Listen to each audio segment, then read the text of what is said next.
I'm just going to go out and say it right from the beginning. The Death Knight talents are a little bit weird. You get tons of utility and survivability through your talents, and you do get a little bit of DPS gain, but it's the one class that really, when you choose your specialization, you're going to get all the big abilities that you need from there, rather than having to make difficult choices when it comes to talents. Instead, there's only really one row of talents that is going to give you any DPS gain at all, and they're all incredibly close. It really comes down to personal preference. That's not to say that some of these talents are going to be absolutely amazing in raids, like when we get to talking about Anti-Magic Zone, or even things like Remorseless Winter and Gorefiend's Grasp, but as we get to those, it will make more sense. Ordinarily, with the classes where you get a talent every 15 levels, from level 15 up to level 90, DK get one at 56, 57, 58, 60, 75, and then finally 90. And this is obviously because DK start at level 55. So by the time you get to level 60, you're going to have all the same amount of talents as every other class would have. So where I would normally say starting at level 15 talents, let's start at the level 56 talents. You've got three choices here between Roiling Blood, Plague Leech, and Unholy Blight. All of these are just ways that you can get your diseases up or benefit from your diseases in some way. But firstly, Roiling Blood. Your Blood Boil ability now triggers Pestilence if it strikes a diseased target. Now really, for all three specs, this can be pretty useful as long as it's a heavy ad fight. Boiling Blood is just part of your AoE rotation for both Blood and Unholy, but not really for Frost, so probably loses a bit of value for Frost, but if it's a single target fight,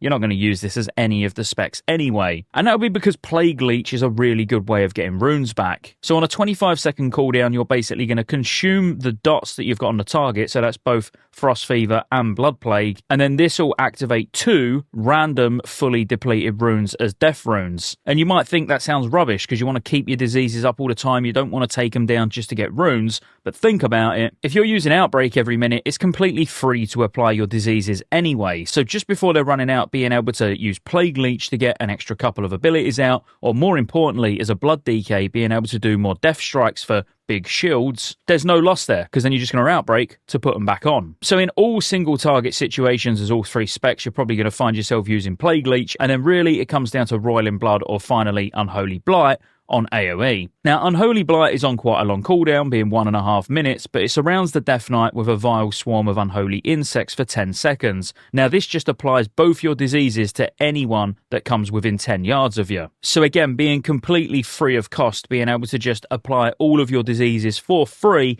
and being able to put it up before the ads even get to you, is a really cool ability. Now, the real difference between Unholy Blight and Roiling Blood is going to come down to if you've got regularly spawning ads that you want to be putting your diseases on, it's going to be Roiling Blood. If you're getting ads come in at set intervals, let's say every couple of minutes, then Unholy Blight is going to be the way to go. At level 57, it's survival, and quite honestly, in a raiding environment, you're almost always going to take Anti-Magic Zone as long as there's somewhere that it can actually be used. Lichborn you won't be unfamiliar with if you've played a DK, but on a 2-minute cooldown, it basically turns you undead for 10 seconds, you're completely immune to Charm, Fear and Sleep effects, and Death Coil will heal you. So on fights where you don't use Anti-Magic Zone, but there is fears where you can potentially become immune to them to just keep pumping, it's definitely just going to come down to a fight-by-fight basis. And then finally, Purgatory. Now again, this really is only if you don't need Anti-Magic Zone, but Purgatory gives you an extra life in a sense. It's a little bit like a rogue's cheat death. An Unholy Pact grants you the ability to fight through damage that would kill mere mortals. When you would sustain fatal damage, you instead are wrapped in a Shroud of Purgatory, absorbing incoming healing equal to the amount of damage prevented, and this lasts 3 seconds. If any healing absorption remains when Shroud of Purgatory expires, you die. If not though, you survive, and this can only occur every 3 minutes. So basically, if you got like 100k overkill,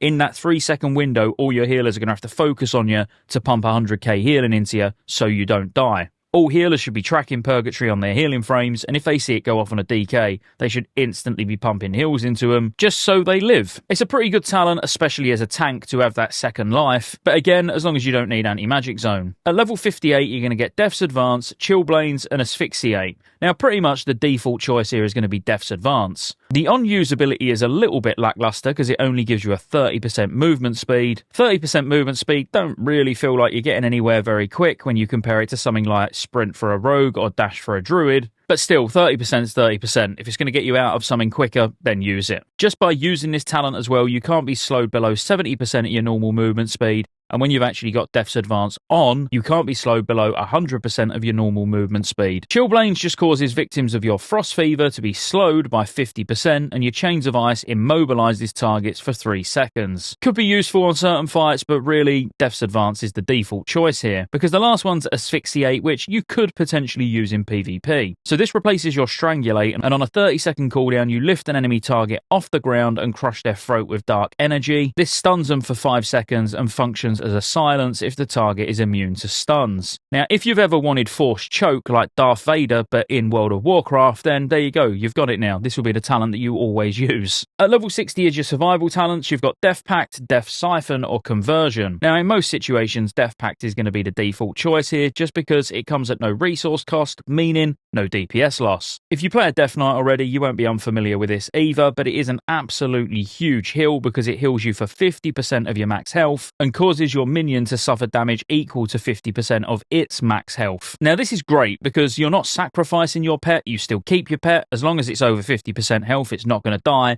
and you're going to get an absolutely humongous heal on a 2-minute cooldown. Death Siphon costs a death rune and deals X amount of Shadow Frost damage to the enemy, healing the Death Knight for 150% of the damage dealt. Now again, using a death rune is going to come at a DPS loss because this wouldn't be something that ever goes in your DPS rotation, so you might as well just rule this one out. And again, it's the same with Conversion, where you're converting runic power into health, and this is a toggle on and toggle off ability, but it continuously converts runic power to health, restoring 3% max health a second, and only basic runic power generation from spending runes may occur while Conversion is active. And as I say, you can toggle this off when you want to and toggle it on when you need it, but quite honestly, you're not going to be wanting to waste death runes, you're not going to be wanting to waste runic power, so Death Pact here is kind of a no-brainer. Now at level 75, this is really the only row of talents that actually feel interesting, because normally you get 2-3 rows as each class of potential damaging abilities or damaging passives. This is the only one you're going to get as a DK, so enjoy it. Firstly, Blood Tap is absolutely amazing, and in my opinion at least, it is the highest DPS gain if used correctly for every spec, and also the best survivability for tanks. Because what it does is each Death Coil, Frost Strike, or Rune Strike generates 2 blood charges up to a maximum of 12. And when you've got this talent, you gain the ability Blood Tap. So Blood Tap then converts 5 blood charges to activate a random fully depleted rune as a death rune. So you can get these runes when you need them, but you need to be tracking how many charges you're on, because you never want to waste charges. So as soon as you're on 10 plus, you should be using at least 1 blood tap. But if you're pulling runes for lots of death strikes before something that's going to do a lot of damage, let's say if you're tanking, and then you can actually use this to get more death strikes out, blood tap used properly is really good for all 3 specs. Runic Empowerment is kind of a bit of a lazier way to play, and one that personally I really like as a Frost DK, because when you land a damaging Death Coil, Frost Strike, or Rune Strike, you have a 45% chance to activate a random, fully depleted rune. So this just feels great, especially if you're getting them back to back. You feel like your rune generation is just through the roof, but sometimes held a bit hostage by RNG. Again, I still think with perfect play, Blood Tap is going to be better for both Unholy and Frost, as well as the reasons I mentioned when it comes to Blood DK. But I think Runic Empowerment is going to be a close second, or if you want less buttons to press so you don't want to have to manage Blood Tap,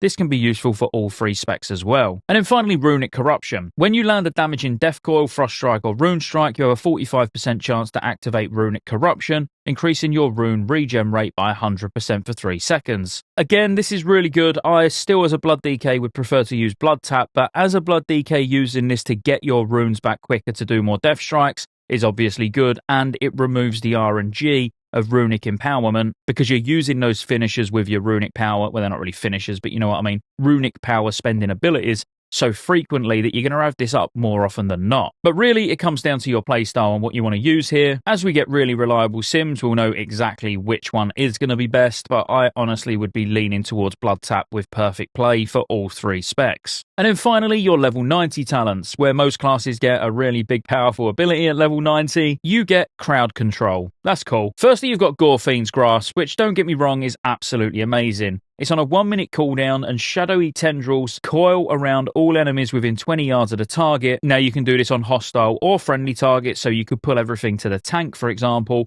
and it pulls them all to the target location. Now this is absolutely amazing, don't get me wrong. Is it worthy of being a level 90 talent? Probably not in my opinion. Remorseless Winter is absolutely fantastic, and especially for gold challenge modes, because on a 1 minute cooldown it surrounds the Death Knight with a swirling tempest of frigid air for 8 seconds, chilling enemies within 8 yards every second. Each pulse reduces the target's movement speed by 15% and is stacked 5 times. Upon receiving a 5th application, an enemy will be stunned for 6 seconds. So on large trash packs, or as I say, if you're doing gold challenge modes, this is an absolutely amazing ability just to pop when you start fighting a massive trash pack that a tank's just pulled in, again, like a gold challenge mode, and then you use this and you know after 5 seconds or so, it's going to stun them. And if you're having like a monk, for example, do their leg sweep first, and you know by the time the leg sweep runs out, as long as you use this on the pull, they're all going to be stunned directly afterwards. And then finally, Desecrated Ground, which is on a 2 minute cooldown, and it corrupts the ground in an 8 yard radius beneath the DK for 10 seconds.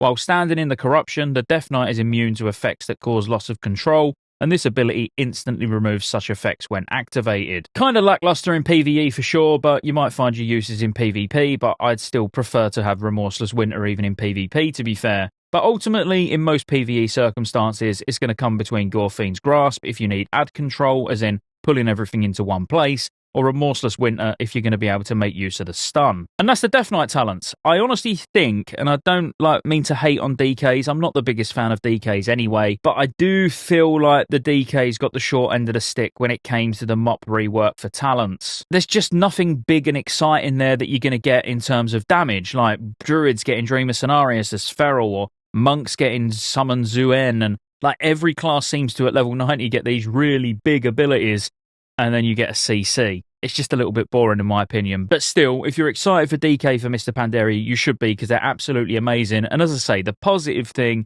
is that you actually get all your important damage cooldowns and big abilities just for being that particular specialization. So really, this is just kind of the cherry on the top when it comes to talent selection. But as always, if you enjoyed the video, be sure to like and subscribe.